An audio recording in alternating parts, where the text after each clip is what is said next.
seja a não regulamentação do trabalho terceirizado no Brasil. Todos nós queremos uma regulamentação.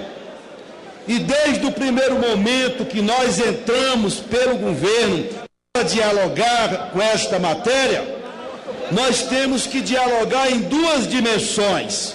Primeiro, para preservar o direito dos trabalhadores, permitindo que a terceirização ela não se universalize e não destrua algumas conquistas que estão na própria CLT e na própria Constituição brasileira, na lei maior do Brasil.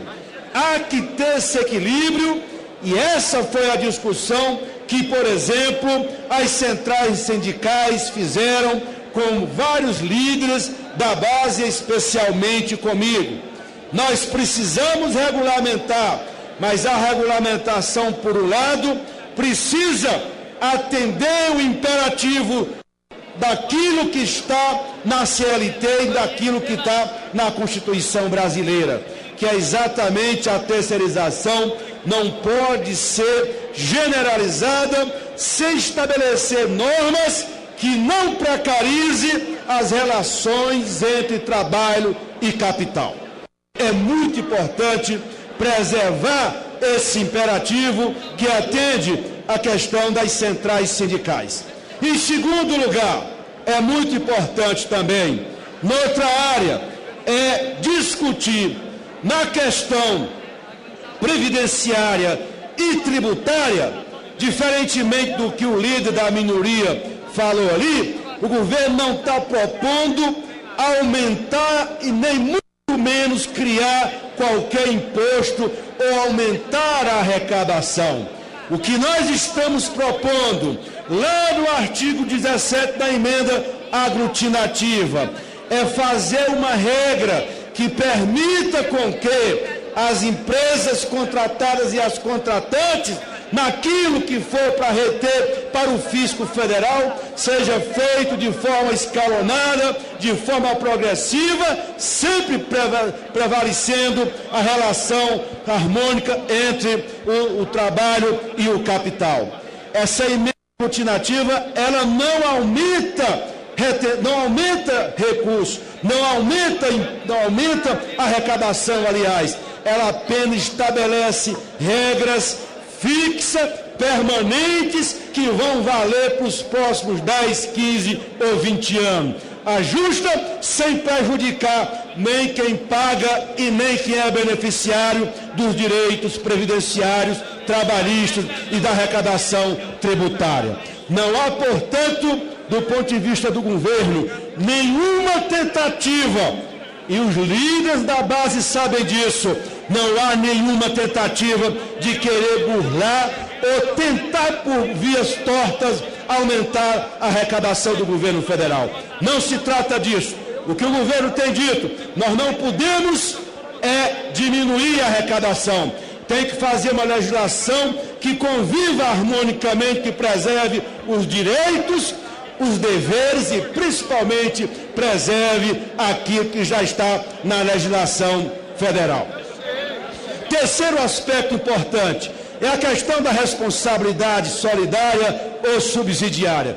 Nós entendemos que nessa matéria, para preservar aquilo que é mais sagrado, que é os direitos daquilo quando o trabalhador eventualmente, deputada Moema, for demitido, não ter, por exemplo, ficar no jogo do empurra, é a empresa subsidiária, é a contratada, é a contratante. Nós temos que ter a solidariedade, a responsabilidade solidária para exatamente deter essa onda que muitas vezes acontece quando o trabalhador é contratado. A Petrobras, por exemplo, contrata uma empresa terceirizada e ela contrata a mão de obra, e aí, depois, quando o trabalhador for demitido, quem arca com isso? Fica uma zona cinzenta aí, sem ter aquela responsabilidade que é fundamental na contratante e na contratada. Então, respondem solidariamente. Não há dúvida, não pode ter dúvida sobre isso,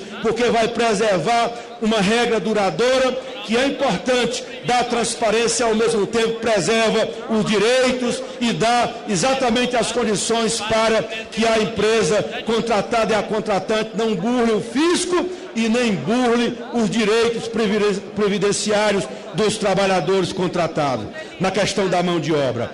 Isso é muito importante, senhor presidente.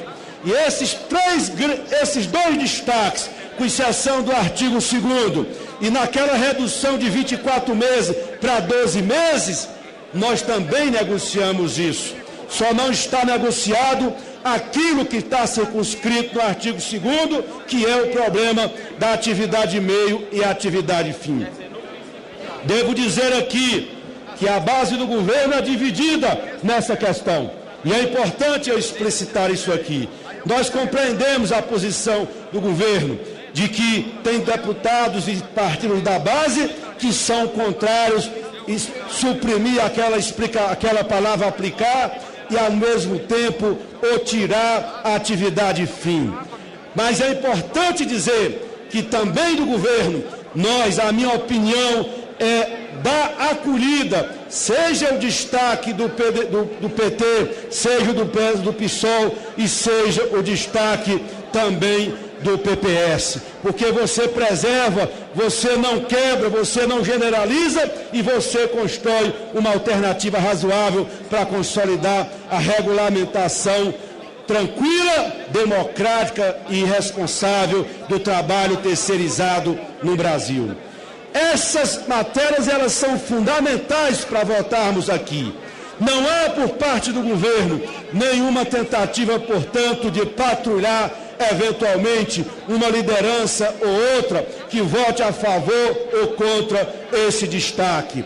Nós não podemos fazer isso, até porque nessa matéria do artigo 2º a base tem posições distintas e eu quero explicitar isso aqui para que depois não venham colocar que o governo está impondo essa ou aquela posição. Eu tenho uma opinião e uma posição em nome do governo e que é para acolher os 3 destaques. No entanto, a base está liberada para votar a questão do artigo 2º, evidentemente compreendendo que tem partidos da base que são favoráveis à terceirização tanto para a atividade meio como para a atividade fim. Faço isso, senhor presidente. O governo não se envolveu em nenhuma disputa, seja pelas redes sociais, ou seja de qualquer outra natureza, para incriminar esse ou aquele parlamentar que tenha votado a favor ou contra o texto aprovado na última semana. Penso que nós avançamos muito hoje, deputada Jandira, nós avançamos hoje. Há muito ainda o que se fazer. Eu tinha preferido o caminho do diálogo até o final do mês, nas 10 sessões. Isso não foi possível. De qualquer maneira, o nosso interesse é votar, mas... Eu concluo, senhor presidente, preservando aquilo que é fundamental. Não podemos regulamentar pendendo só para um lado. Vamos regulamentar o trabalho terceirizado, mas no equilíbrio, permitindo com que os direitos dos trabalhadores, e essa é a responsabilidade do governo, seja preservada na votação desta matéria, senhor. Muito obrigado. Para falar com